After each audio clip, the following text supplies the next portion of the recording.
रक्षाबंधन इस वर्ष दिन शनिवार 9 अगस्त 2025 को मनाया जाएगा।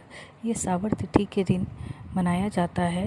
कहा जाता है इस दिन मनाना बहुत ही शुभ माना जाता है, जो भाई बहन का प्रतीक है ये त्यौहार।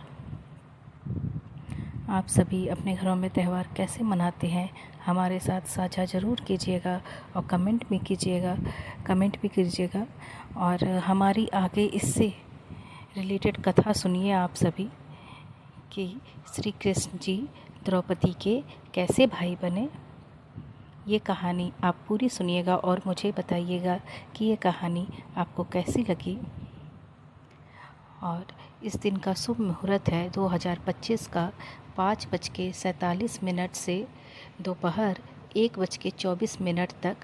इस शुभ घड़ी पे ही राखी बांधी जाएगी, जिससे हमारे भाइयों को अर्धायु प्राप्त हो, सुख समृद्धि उनके घर में बनी रहे, हमारे भाई की लंबी उम्र हो, यही हम प्रार्थना करते हैं। और आगे श्री कृष्ण ने कैसे द्रौपदी की लाज बचाई, एक भाई होने का फ़र्ज निभाया, आप ये ज़रूर ध्यान से सुनते रहिएगा इस वीडियो में। और देखिए हमने कितनी सुंदर कहानी आपको बताई है, इसका ज़रूर कमेंट करके मुझे बताइएगा। रक्षाबंधन एक पवित्र त्यौहार है जो भाई बहन के एक अटूट प्रेम और सुरक्षा के वचन को समर्पित करता है। इसे मनाने का तरीका परंपरा और भावनाओं से जुड़ा हुआ है, इसीलिए हम राखी मनाते हैं। भाई बहन इस त्यौहार को बड़े धूमधाम से मनाते हैं।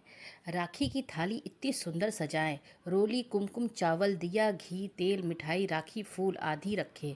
भाई की आरती करें, भाई को अच्छे से बैठाएं, तिलक करें, अक्षत चावल लगाएं, मिठाई खिलाएं, दीपक से आरती उतारें।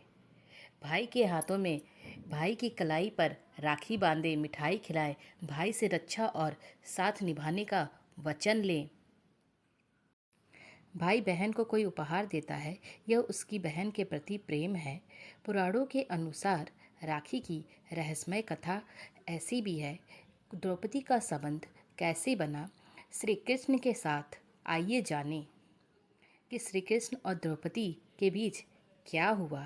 ऐसी कौन सी कहानी है जो सालों साल चली आई, जिससे हम भाई बहन का प्यार बना रहे। कृष्ण जी ने कैसे बहन समझा और उनकी रक्षा कैसे की। कृष्ण जी की उंगली कैसे कट गई। यह एक पौराणिक कथा है, एक अत्यंत भावनात्मक और धार्मिक कहानी है जो भाई बहन के प्रेम, समर्पण और रक्षा के भाव को दर्शाती है। यह कथा बताती है कि राखी केवल धागा नहीं है, बल्कि रक्षा का वचन और आत्मीय संबंध का प्रतीक है।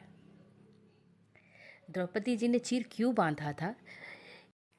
एक बार की बात है, एक बार भगवान श्री कृष्ण ने शिवपाल का वध किया।